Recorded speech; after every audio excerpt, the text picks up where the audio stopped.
Ladies and gentlemen, welcome to our video of Atmakaraka in the ninth house. As in, when moon is your Atmakaraka, is sitting in the ninth house of your horoscope. And remember what the Atmakaraka is. It's a planet with the highest degree that shows the purpose of your birth. And not just actually, no, that's more sun. This is more like unfinished things that you're going to have to do. And remember, let me tell you something. Every single planet in your chart can be the Atmakaraka. They are all showing something that is unfinished that has to be left. Now, some planets have more severe karma than other.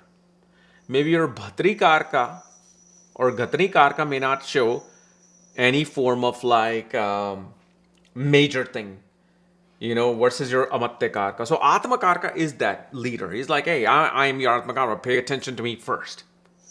And if you want to know which planet is your Atmakaraka, check out the links here, Astrology.com, where you'll find my books, reports, consultations, and link to my academy, Maga Vedic Astrology Academy, where I'm currently showing many things related to wristwatch course. And especially I even uploaded the Vastu for smartphones there as well.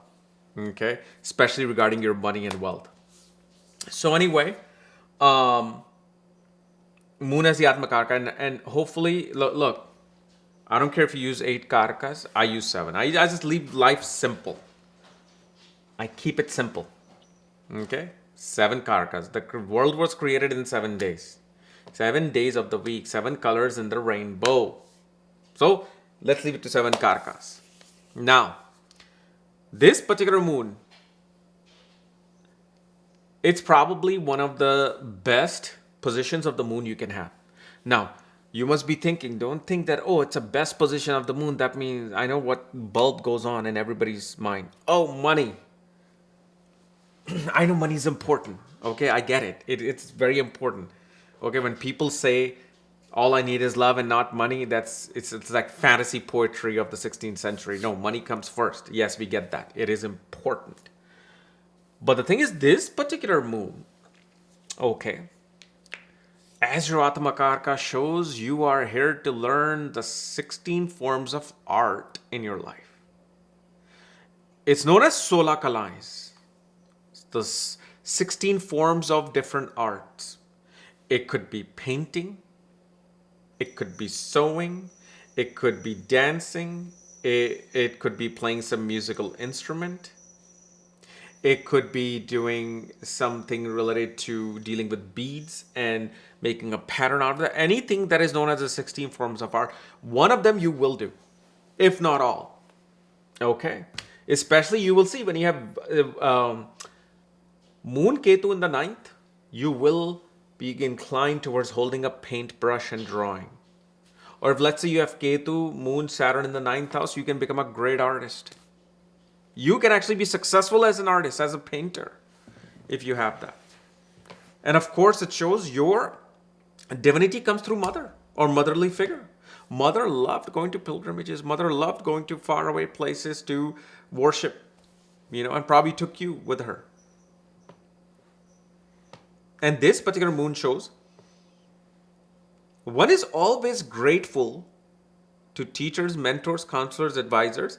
Like, you see, you are this. Now, if you have sun in this ascendant, then yeah, it'll be hard for you to be like this, okay? But usually as the Atmakaraka, now let's say if sun is in the ascendant, right? You know what that's going to do? It's going to break your ego to a point where you're going to have to say, I request you to help me. See, here with moon is the Atmakaraka, a person is not afraid of saying, oh, please help me. I request you, please, I request you. Versus if let's say, you have sun as the Atmakaraka, well, that person is like, can you just do this? Please do this. Oh, I'm here to do this. And even when you have to request something to a mentor father, it's like for you to say, please, or like requesting, like I'm below you, it's hard. But this moon, the Atma is here to serve. And when it serves a teacher, mentor, father, counselors, priest, it gets 10 times in return. Because you're here, your soul is here to learn about all the 16 vidhais as well. The 16 forms of written granths, meaning whatever forms of written philosophy is there, you're here to master that in this life. I don't care if you're a lawyer. I don't care if you're a chef or IT person or an actor or actress. It doesn't matter. Some point you will get into that. Some point you will be either holding a Bible and reading the Bible, or you'll be reading the Bhagavad Gita, or you'll be reading Socrates, Plato, and Aristotle.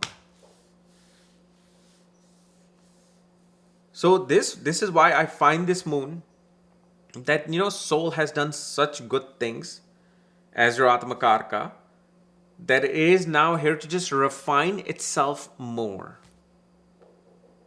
Now, could you deal with the flip side to this? Of course. You want to see who is surrounding moon, then you'll know what type of things it'll happen now, especially in the 9th house. See, 9th house is a dual sign, right? Mind is in duality. 1 minute you are making that painting. You're doing that painting. But also at the same time, you have a video on learning astrology. From Keras, of course. But there's that duality that happens. Every single thing you learn doesn't happen in a single tunnel focus. It happens with duality. And you will see most of the time when you either run into a guru, start learning something, do anything, season will be changing. When you get into something important that I've described related to the 9th house, the season will be changing.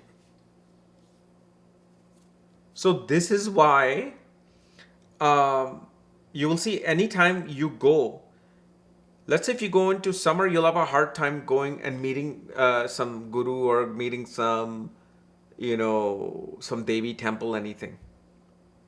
But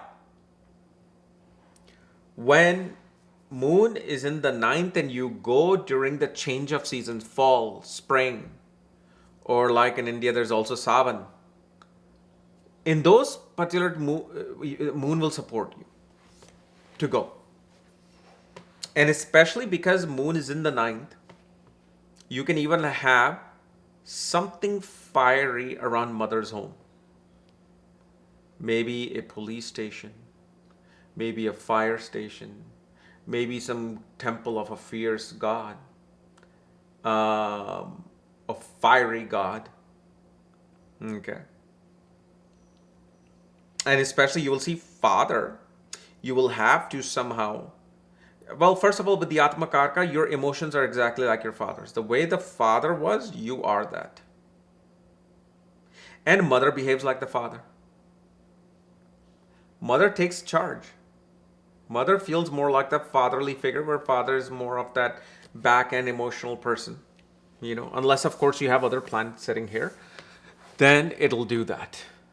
But see, as the Atmakaraka, this is why, now you see why I said it's a best placement. I mean, every planet can bring negativity, but here, your focus has to be towards learning as much you can about divinity. Learn all the 4 Vedas. Then learn the Bhagavad Gita. Then learn Jyotish and Yajurveda and Nadi. All forms of arts you should learn. You should learn about, especially Raghas with moon in the 9th. Because directly opposite to moon is the 3rd house of Gemini, which is controlled by the Ragas of Mercury. Okay. So anyway, guys, this was my analysis of moon in the 9th house as your Atmakaraka. If you're new to my channel, subscribe below. And if you want to know everything about your chart and readings and consultations and school, check out the links here. Otherwise, we'll see you later. Bye-bye.